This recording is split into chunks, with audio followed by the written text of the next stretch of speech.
Now that we can solve quadratic equations, we will use what we learned to solve quadratic inequalities. In this example, we'll find the solutions to 6x squared plus x minus 2 is less than or equal to 0. We saw before that a good first step to solving an inequality is to first solve the corresponding equality, which in this case is x squared plus x minus 2 equals 0.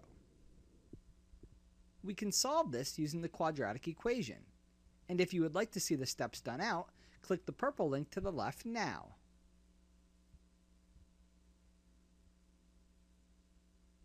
Solving this equality with the quadratic equation, we get that x is either 1/2 or negative 2/3. So on the number line, we mark that the left-hand side equals the right-hand side at x equals 1/2 and at x equals negative 2/3.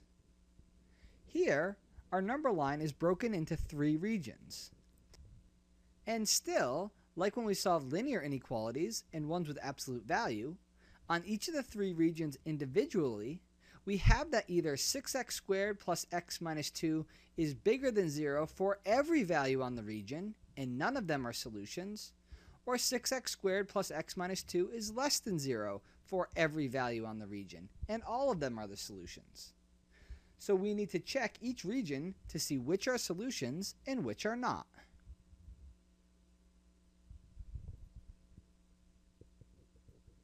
Checking the regions, we'll start with the region where x is less than negative 2/3.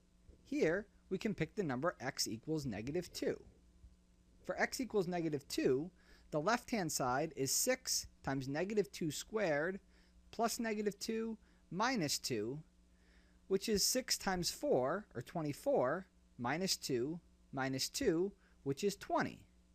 20 is bigger than 0. So x equals negative 2 is not a solution. And because x equals negative 2 is not a solution, we get that the entire region must not be solutions. So there are no solutions for x less than negative 2/3. For the region where x is between negative 2/3 and 1/2, we can pick the number x equals 0. For x equals 0, the left-hand side is 6 times 0 squared plus 0 minus 2, which is 0 plus 0 minus 2, which is negative 2, which is less than 0.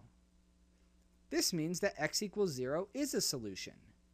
And because x equals 0 is a solution, every value of x between negative 2/3 and 1/2 is a solution also. Finally, let's check the region where x is bigger than 1/2. Here, we can pick the number x equals 4. For x equals 4, the left-hand side is 6 times 4 squared plus 4 minus 2. Since 4 squared is 16 and 6 times 4 is 96, we get that this is 96 plus 4 minus 2, which is 98, which is bigger than 0. So x equals 4 is not a solution, which means that every value in the region x bigger than 1/2 is not a solution also. So we can conclude that the solutions of x squared plus x minus 2 less than or equal to 0 are all the numbers from negative 2/3 up to 1/2.